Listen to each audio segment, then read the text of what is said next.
Hi guys, I'm Brett. Jackie, Colleen, and Drew here. We're going to give you a presentation on drug delivery materials, polymersomes, and biodegradable polymers, and their uses in the medical industry. I just want to give you a quick rundown of our agenda for the rest of the presentation. We want to start you off with a little bit of history, and then we'll run into some more specific applications of polymers. So, drug delivery applications, splints, sutures, and then 3D printing applications. Before we get too carried away, let's take a step back and see what past developments led to today's more modern applications of polymers. In the top right, you see a curved needle and thread. This is an example of a catgut suture. And the thread you see is actually a bio-based polymer derived from the intestines of cattle, such as sheep or cows.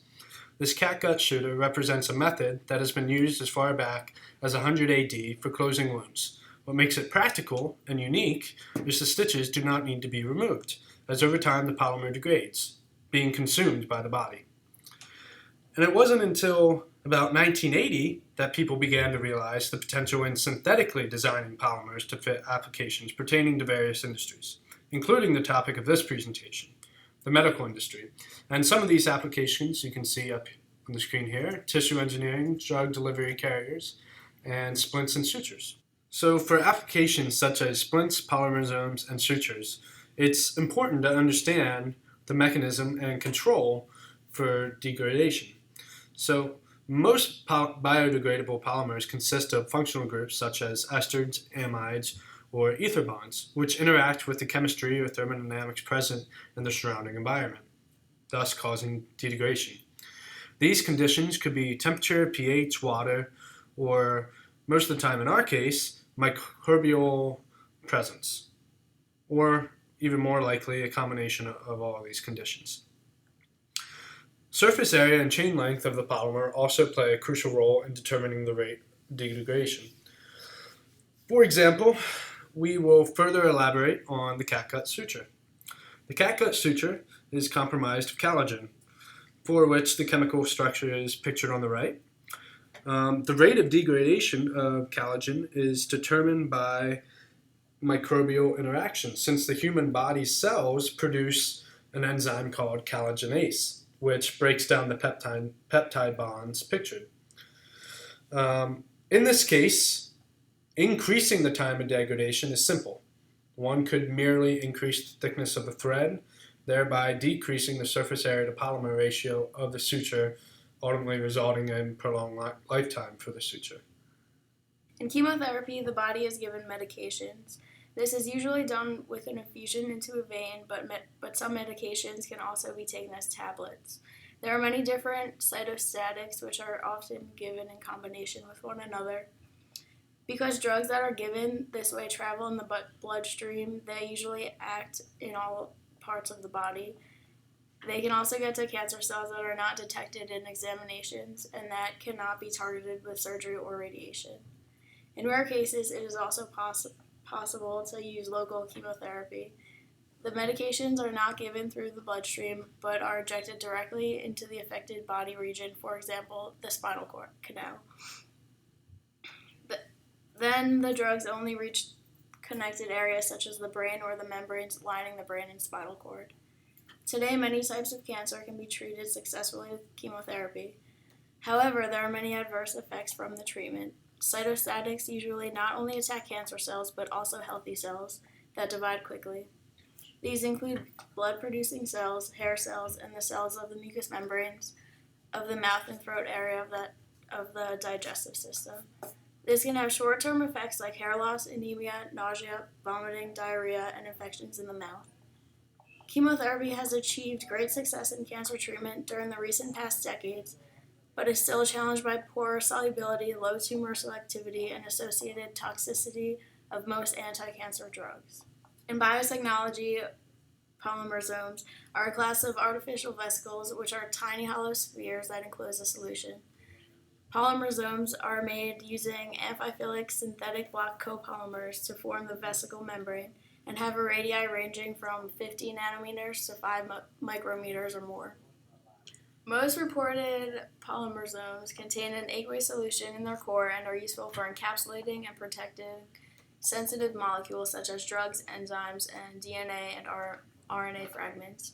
The polymersome membrane provides a physical barrier that isolates the encapsulated material from external materials such as those found in biological systems. Polymersomes can be used as drug delivery carriers.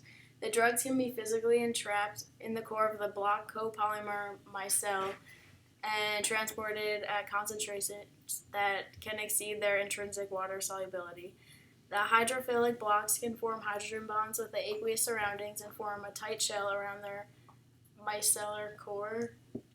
As a result, the contents of the hydrophobic core are effectively protected against hydrolysis and enzymatic degradation. A feature that makes amphiphilic block copolymers attractive for drug delivery applications is the fact that their chemical composition, total molecular weight, and block length ratios can be easily changed, which allows control of the size and morphology of the micelles. Functionalization of block copolymers with cross-linkable groups can increase the stability of the corresponding micelles and improve their temporal control. A prodrug is defined as a chemically modified drug derivative that is inactive or less active but metabolized in vivo to release the parent active component to improve the drug's desirability, including water solubility, patient acceptability, and pharmacokinetics. A typical prodrug normally consists of three parts: the parent drug, the chemical linker bridging the parent drug and the modifier, and the modifier providing the prodrug with different properties and functionalities. The ideal linker provides the prodrug maximal therapeutic efficacy and minimal toxicity. Common chemical linkers are esters, amides, hydrozones, and disulfide bonds. The modifier may consist of a polymer chain and targeting moieties, which facilitate the prodrug's active targeting of cancer cells. The main roles of the polymer chain are to provide the prodrug with water solubility and a long blood circulation time for tumor targeting capability. The ultimate goal of a cancer drug delivery is to increase the tumor selectivity to enhance the therapeutic efficacy and reduce side effects. The ultimate goal of cancer drug delivery is to increase the tumor selectivity to enhance the therapeutic efficacy and reduce side effects. Current polymer prodrugs have some inherent drawbacks. For example, a low drug content and low tumor specificity that limit their further translation from benchtop to the bedside. What is needed for a good material in medical applications? The requirements for these materials are quite complex. They must be biocompatible, which means to not contain toxins. It must also not cause an inflammatory response and must have a suitable mechanical and processing characteristics. Furthermore, the degradation products cannot be harmful and must be readily resorbed or excreted. For these reasons, it is important to test each material adequately before being used in the human body. There are three different classes of implant materials: metals, ceramics, and polymers. We will first discuss metals. Metals are good options when fixing a fracture due to the durability and strength. Some of the downfalls with metal implants is the healing of the bone, inflammation, and the fact that it may corrode with age. There could also be soft tissue damage, which may lead to pain, implant loosening, device failure, and the need for revision surgery, meaning they will replace the old device with a new metal one. This is proving that this is not a safe and reliable option. Ceramics are another form of implants that can be used. They were very useful in working with the bone and bone tissue to produce a strong fixation. The disadvantages to ceramics are their poor impact strength, as they are often very brittle. If the implant breaks, it must be fixed with an addition surgery. All surgical procedures have risks. These include bruising at the surgical site, pain, swelling, and redness. When your implant is inserted or removed, you should expect these types of complications. And lastly, there are polymers which only require one surgery. Polymers are excellent for impact strength, good biocompatibility, and are easily molded. They meet the regular demand that medical applications are looking for, and in addition, they are biodegradable, leading to less surgeries and less infections. From the information just described about metals, ceramics, and polymers, it makes sense that from the pie chart, synthetic polymers are the basis of most of the biomedical and biotechnological applications due to their qualities. Biodegradable polymers are very interesting since these biomaterials are able to be broken down and resorbed without removal or surgical revisions. In the 50 years since the introduction to biodegradable polymers, successes have been numerous, but grand challenges still exist in both the basic and translational elements of biomaterial design. The following are examples of biodegradable polymers. All right, so I'll talk a little bit about splints and biodegradable polymers. I'll first start by talking about symptomatic tracheal compression. I'll then move on to biomedical applications. I'll then highlight some background on PLGA usage in sutures. And then I'll talk about 3D printing. A use for biodegradable splints comes into play when dealing with symptomatic tracheal compression, usually a result of vascular rings. A vascular ring, for example, includes double aortic arch, which requires surgery to release vascular compression. Even still, up to 70% of patients may continue to have symptoms after surgery, from mild residual dyspnea during exercise to persistent respiratory failure. A use for biodegradable splints comes into play when dealing with symptomatic tracheal compression, usually the result of vascular rings. A vascular ring, for example, includes double aortic arch, which requires surgery to release vascular compression.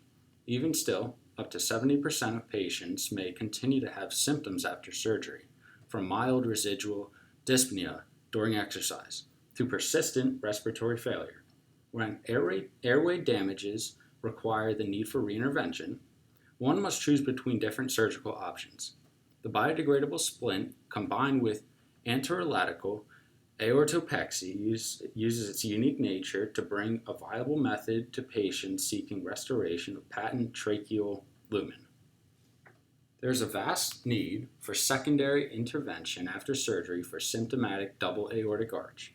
Horvath and Associates found that 5 out of 26 children who had the problem of double aortic arch and tracheal compression needed an additional operation. Aortic suspension procedures are widely used as the first choice in persistent vascular extrinsic tracheobronchial compression. Tracheal resection is also considered as an option for surgery, but its downfall is being a major surgery with risk of different complications. Endotracheal stenting is also used by some, but it falls short due to long-term safety. External airway splinting with ring-reinforced polyetrafluoroethylene prosthenes is very commonly used, resulting in foreign material being left around the trachea, but restricting the long-term growth of airways.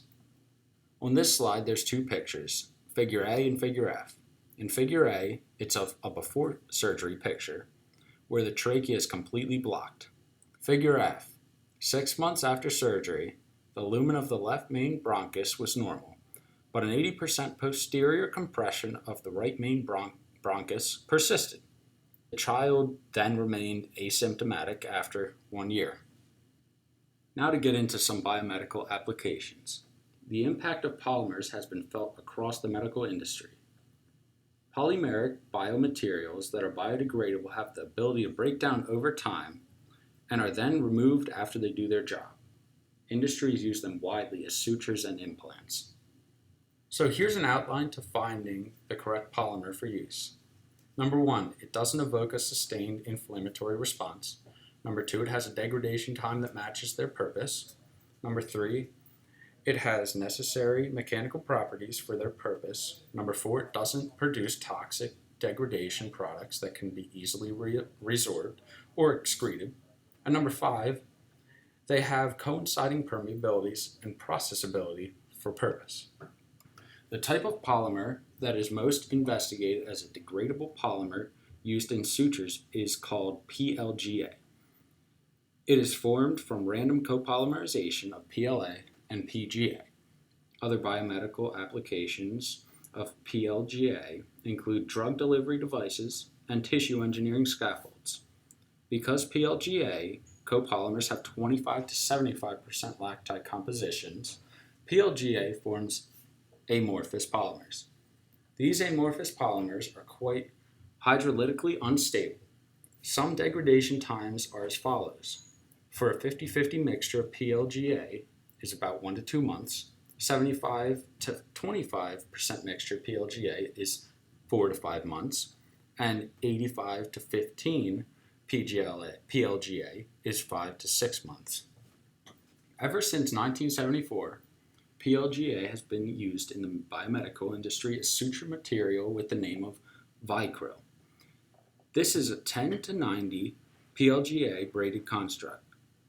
But very recently, another product was developed called Vicryl Rapide. Advantages of Vicryl Rapide over the old Vicryl are that its degradation time is much quicker. This is attributed to the fact that Vicryl Rapide is irradiated during production. Yet another product used is Panicryl, with a higher LA to GA ratio of 90 to 10 than Vicryl, yielding a faster degradation time. Sales of Panicryl have recently dropped due to a public concern that it may induce significant inflammation after it is implanted. A recent report, though, turns down this argument. Now to get into some 3D printing aspects of polymers. Because PLGA demonstrates very good cell adhesion and proliferated properties, it is excellent for applications in tissue engineering. Printing 3D objects by using polymers is a technique made available by tissue engineering scaffolds. Very complex designs with features that can be controlled easily are generated to represent structural tissue. Some structured tissue are villi for smooth muscle engineering tissue. As seen in Figure 1, very intricate designs can be created.